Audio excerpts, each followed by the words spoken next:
That was, I remember, somebody said to the media, to the newspaper, that we had just come into council. They said that we had fired 12 people. 12 people right away. When I confronted that person and asked, okay, well tell me, give me the names of the people that we fired. That person told me, well, that's what they tell me to say. So people have been misleading the media, a lot of the people out there, the public. It's not the previous council alone that they say that they be misleading. No, there's a lot of people that have been putting out wrong information to the media. Mr. Cox? No, I think it's fine. Yeah, how often do we lose a person in that position? Well, the PIU is basically daily. Basically daily, the PIU. So every day they're working on stories, passing up the media, they come to council meetings, they go ahead and post what happened on council meetings, they tell me this, what focus on. For example, we've had, Mr. Rodriguez touched on this earlier, when, for example, this point is when we talked about annexation. And he had brought it up, and then the next day K-Fox called me to put that on the agenda, and they're like, hey, we saw that you're annexing land, can we go ahead and interview you? No, we're not annexing land, we're just talking about annexing. And in situations like that, it's always good to have somebody that tells the media, focus on this is what's going on right now, this is not what's going on, focus on that, focus on this. And like I said, most people around the county have told us, this is a great idea. You know, we had one before, it was used improperly, it was placed in the wrong position as a city employee, there's no need to have that, and then plus benefits. I mean, I think if anything else, we can talk about maybe reducing the salary, but even then, I don't know if that's how that would work since we're interviewing people. But I do think that we're moving Sapporo forward. And if you notice, I mean, we don't come out on TV as often as we used to at all, you know, for anything negative. And we want to keep that going, that we stay out of the negative side, but we also want to increase the positive things that are happening here in Sapporo. And this would be a great way to do it. It's about outreach. It's about keeping that positive relationship that we have with the media. And it's just about telling people of the county that, hey, Sapporo's changing, and we're not the way that we used to be back then. I agree with what you're saying. Yes, we want to try to keep the negative out of it, but the negative does surface. It does come out. And the constituents have the right to know what is going on, one way or the other. And who better to tell the people what's going on than your president, council, your elected officials, those that are in office to try to get things done and to move forward. So I'm in agreement with what you're saying. Now, we also know that based on the past experience of the PIO that we had at the time, he would get on camera and his hair wasn't even combed. I mean, these were issues that he's representing the city of Sapporo. He's representing the city of Sapporo by telling what's going on. And the man was ill-dressed, was not well-informed, he didn't know what was happening. So, you said that he's not going to be on camera. No, I understand that. But you But you need to understand. We are supposed to be transparent, and we're going to move forward. We need to be available, speak to the people, let them know what's going on, and we are responsible for doing our homework and making sure that we got the facts right before we get on camera. If a cameraman, if a media calls me and says, I want to do an interview on this story, okay, hold on, maybe I can give it to you. Then you look into it and you study it and you see what's going to be, and I'll give you that information. But I need to do my homework, and I do. I know that Mr. Perez did too when he was in office. He's willing to do it. So I don't have an issue or a problem at all with us standing in front of the camera once we know what we're talking about. Now, if you're going to go up there and you're going to just for some airtime or a photo opportunity, then don't get on camera. Don't do it. But the responsibility falls on us as city leaders to stand up there and say, hey, here's what's going down. Here's what's happened. We messed up. Public, here it is. The facts are out there for you. Next time election time comes around, you know who to vote for. You know, hey, this man told us this man told us that, this woman told us this woman told us that. And now we know. We know who's telling the truth and who's not. So I'm saying transparency, by your dues, for your dues. Yeah, right. Again, I do think, I mean, we're not saying that we're not going to do that. That's not the position the PIO should stand for. We're just saying that he will be responsible, he or she will be responsible for media. You know, that's it. They're not going to be out there talking to people for us. Nobody's saying that that's going to be the position. No, we wouldn't be here. This is strictly for media, spreading the news to the media, focus on this, focus on that. It's not about them replacing us. Mr. Rodriguez. Yes, and what happens when our council also says something to the media that is not right? For example, one time I saw an interview and somebody mentioned that our employees were leaving because we didn't pay them enough, which I didn't agree with. They were leaving because they were being fired. So out there in the media, people think that, oh yeah, they were leaving because they didn't pay them enough, and that's not true. So even council does not give the right information to the media. So. I think that as a council, I'm sorry. Hold on. So to me, right now, the way people are the council is talking right now, and from previous experiences, I don't think that we need one. I think that, we should just do away with it, and if somebody wants an interview, they can come to the council, they can come to you, they can come to you, or you, and then they, you know, you can say whatever you want. Whether you're lying to them or not, well, we know you're lying, or you're saying the truth, the people do not. I think that, if I finish I think that having a PIO is not a bad idea, I'm not gonna disagree with that. Where I think that I'm big on having protocols in place. And so if we do have, if we're looking at media, if we're looking at an interview, then the protocol should be the mayor, because by definition, he is the head of the city council. And the city manager. They're the ones that need to be the one, be interviewed if that's the case. And I think we're spending entirely too much time on this issue. But I think that, personally, I think that we need to have a PIO, and I agree, I can work with having someone at a lesser rate of pay and all of the perks that they were getting or not getting. We can talk about that. I do have another question though, because we are discussing in general the organizational chart. Aside from the PIO, and I know that's gonna come back, but I have a question. In terms of the police chief, why do what is the purpose of the dotted line from the mayor and council to the police chief? I think that's because this is in the charter. That's the charter? Right. That they're still under the purview of the. Right, because with the police chief, council can go ahead and dismiss him or rehire him back. And that's one of the few positions that we have in the organizational charter, where council has direct say over that. Okay, I just wanted that clarification. And then, okay, so this one from the PIO, we talked about the code enforcers. So did you want to make a motion to, Would a motion be in order now, since we're in this hearing? well, Jim, can we make the motion to, I mean, would that affect the ordinance, since his motion, I believe, would be to remove the PIO and to switch the code enforcers over back to the police department? Would that defeat the purpose of the ordinance? That's civilians, now, let's stay as civilians. So we put the police officers that are certified, That's fine. we put the police officers back under certified position as police officers for the police purpose, but the civilian employees that we hire for code enforcement would fall under their lieutenant or chief of the police department. Two things, I think, one, I would close the public hearing before you actually move, but once you do that, then number two. Oh, did you already do that? Yeah.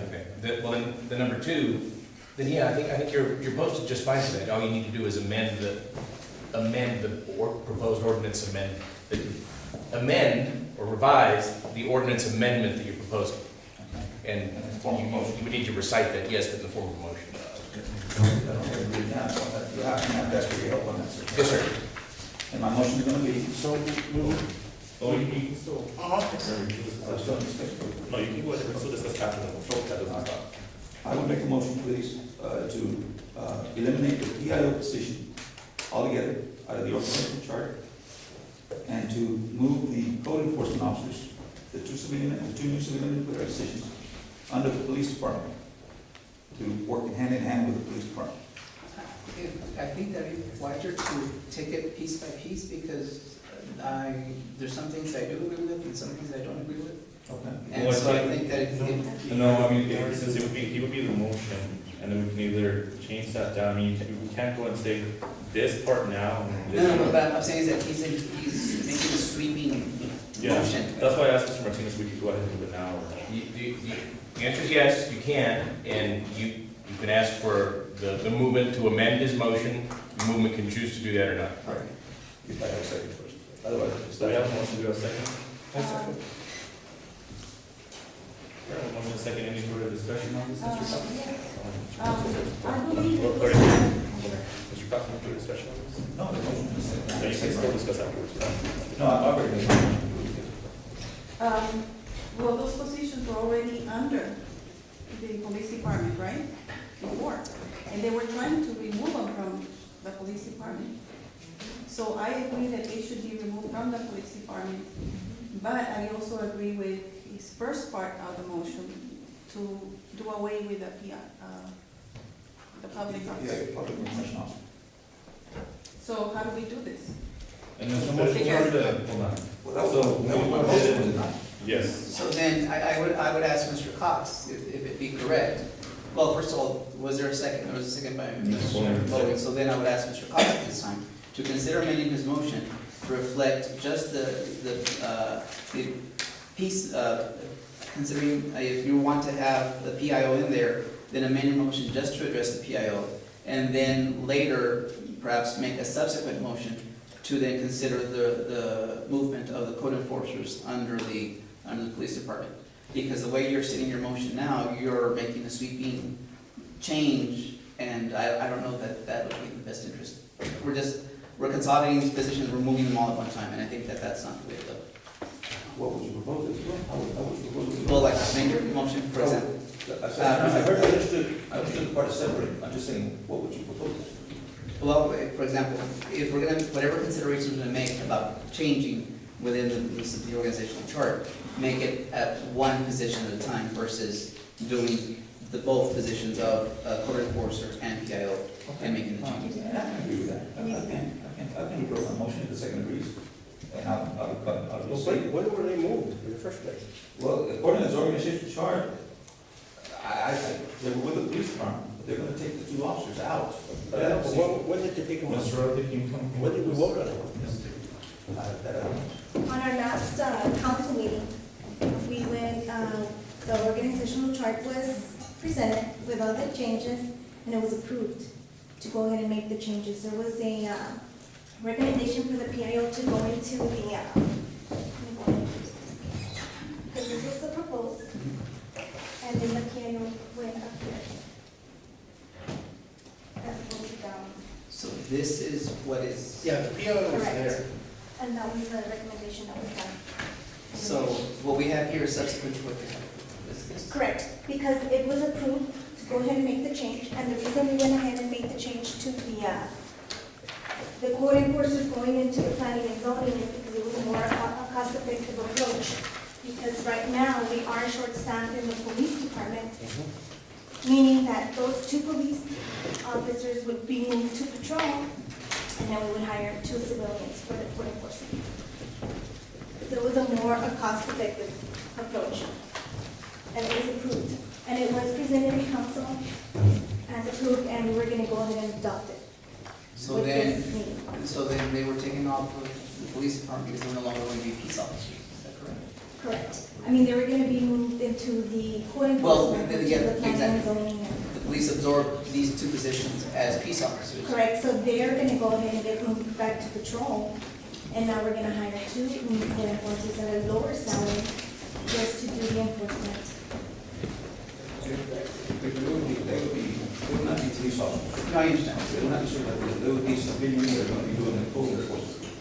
But should there be any issue, any problems with the actual enforcement of the ordinance or whatever it is, they'll have the police department to support them in that end, because they'll have an hierarchy there where they can work hands to it. That's my proposal there. So I'm saying, yeah, let's keep the civilians that we want to hire, but then just move where there's a little more backbone. You know what I'm saying? So that we can get some enforcement done out there. And I believe the backbone will still be there in case we need to enforce it. But first, we would go and give out a warning to, give them an opportunity, give our residents the opportunity to correct themselves. After, I don't know what the process is, but maybe after the 3rd one, then at that point, we would involve the police to issue out a citation or, Excuse me, just. No, I'm assuming that you spoke with the different departments, right, the police and the planning and zoning, That is before this correct. change was brought to council. Now, did both departments agree that it was best to move the code enforcers over to planning and zoning, or was there any disagreement between the two? no, they all agreed, and that's why we recommended the change. So the police department and the planning and zoning want to keep the code enforcers as civilians in planning and zoning.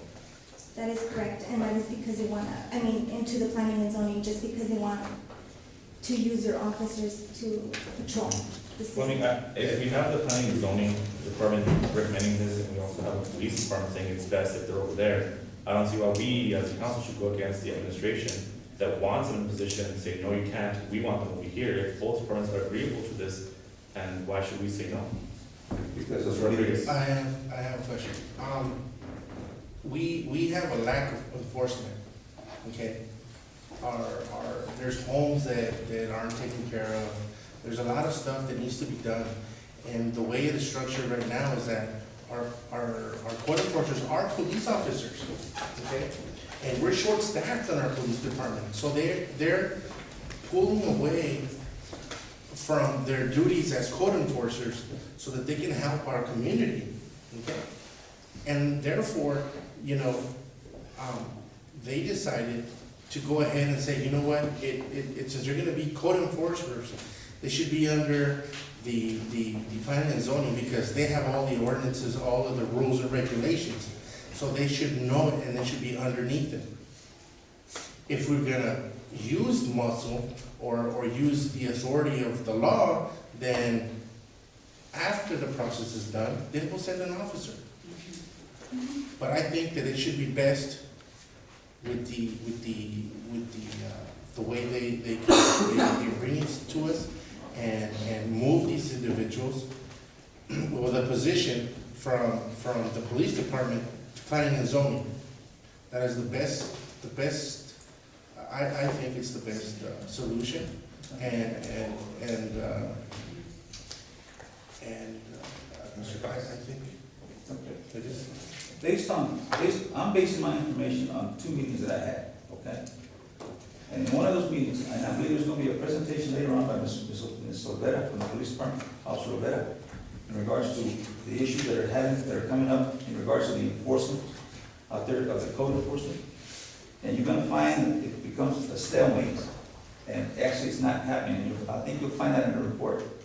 On my second meeting, I brought up this issue about the PIO, and then I brought up the issue of the officers with the lieutenant. And I asked the lieutenant how he felt about 2 civilians coming under his authority. And he had no problem with it whatsoever. He said it hadn't been offered as an option. And I bring it up because I feel that if you're going to go out there and enforce the rules and have the backbone, and have the support of the police department, you've got it there handy to you, and you're gonna be able to be answerable to the lieutenant. Lieutenant, do you care to say a few words about the meeting we had today? Sure. Touch on the meeting we had today. Like I told Mr. Cox, it was not an option, it was given to me.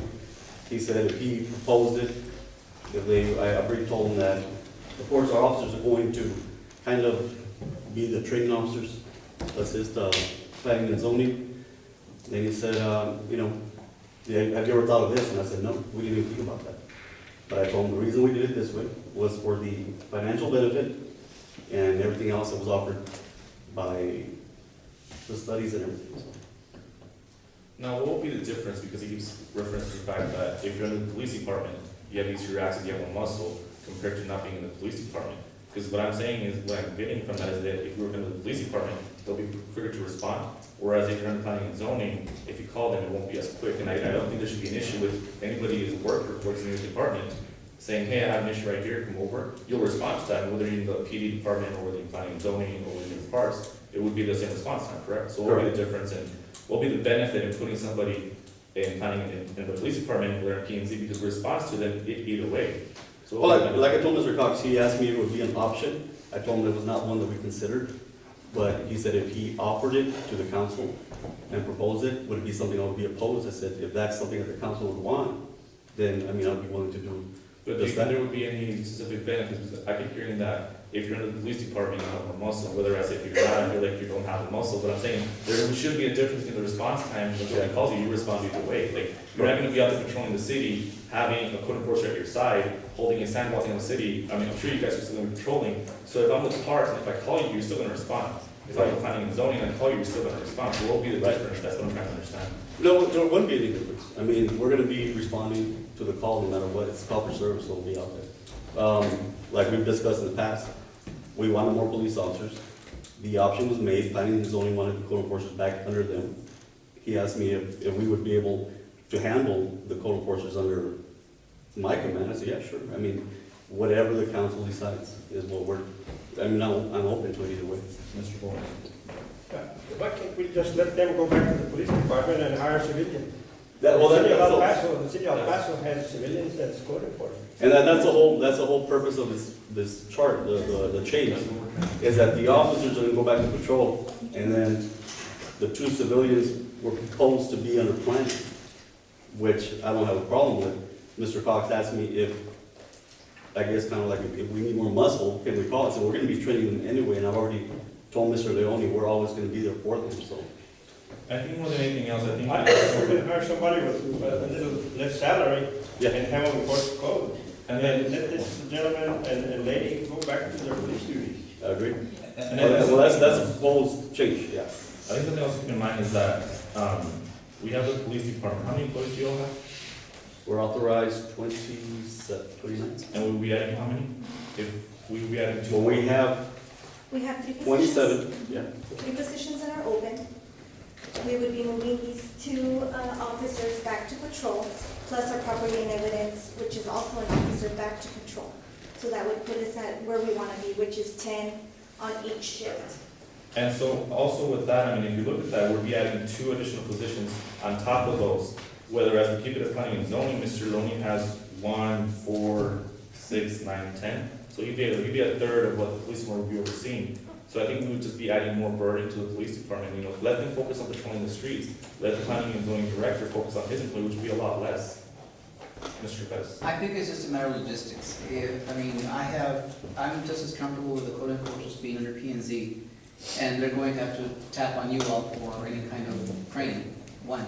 2, in terms of resources, they need to have access to the maps and everything else that P and Z has that will not be available at the police headquarters. So I think, for all intents and purposes, to me, the most logical thing would be to have them at P and Z, with the understanding, of course, I mean, the chief has already expressed that they're open to providing the training as necessary to the civilian individuals. So I think it's just a matter of logistics. Mr. Cox. I had withdrawn my motions that I made, and I'm gonna make a motion now. I can hear what you're saying, sir. And I'm gonna go ahead and make a motion, we're gonna separate the thing. Make a motion to eliminate the PIO from the organizational chart, and do away with the PIO position. I second.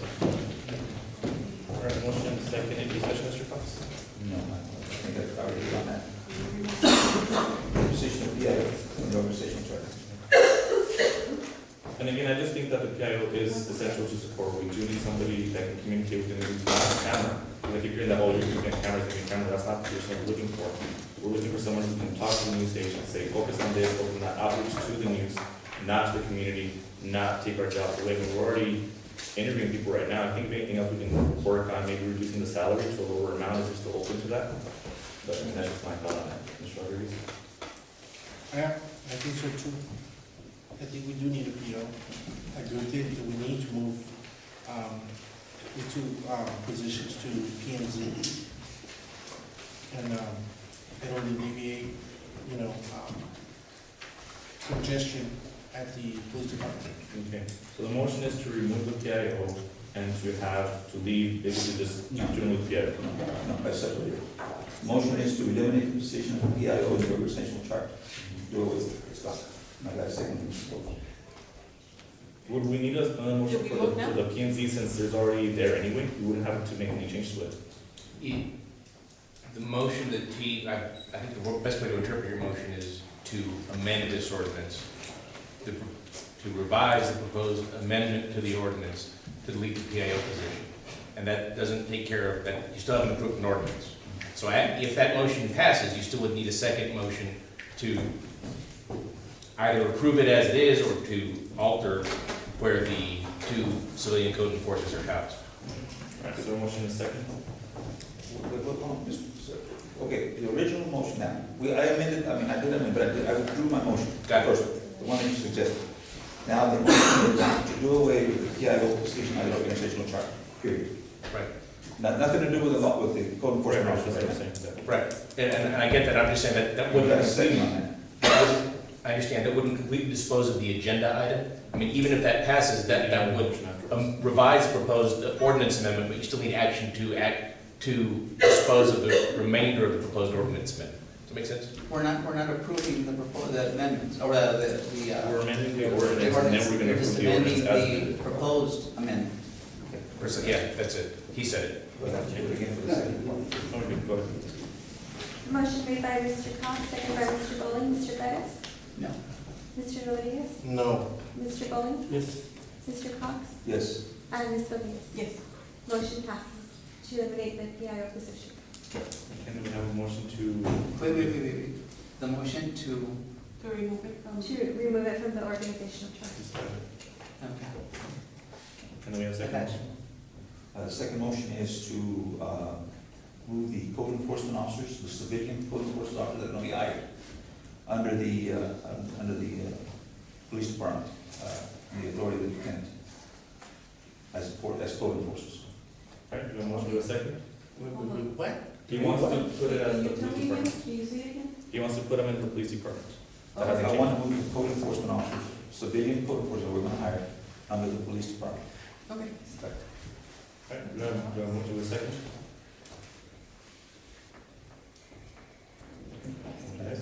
Do we have a motion to approve the ordinance as amended? I make a motion to approve. Do a second? Second. All right, motion and a second, any further discussion? Mr. Rodriguez? No, I think, oh, well, yes.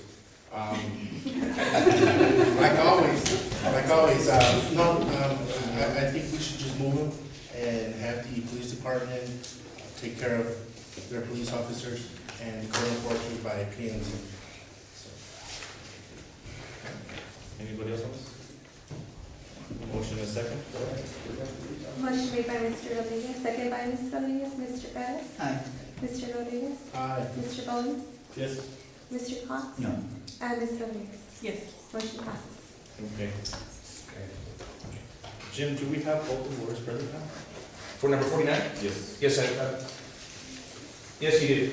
If not in the room, we're meeting outside the room. Maybe he was in the room earlier. Yes. At this time, I recommend council that we go on to item 49, executive session, because we have both clerks present. I said, Motion and a second, any discussion, Mr. Rodriguez? Mr. Rodriguez, any discussion? No. Motion and a second? A motion made by Mr. Rodriguez, second by Mr. Rodriguez. Mr. Perez? Aye. Mr. Rodriguez? Mr. Rodriguez? yes. Mr. Bowen? Motion to Mr. Cox and Ms. Rodriguez. Motion passes.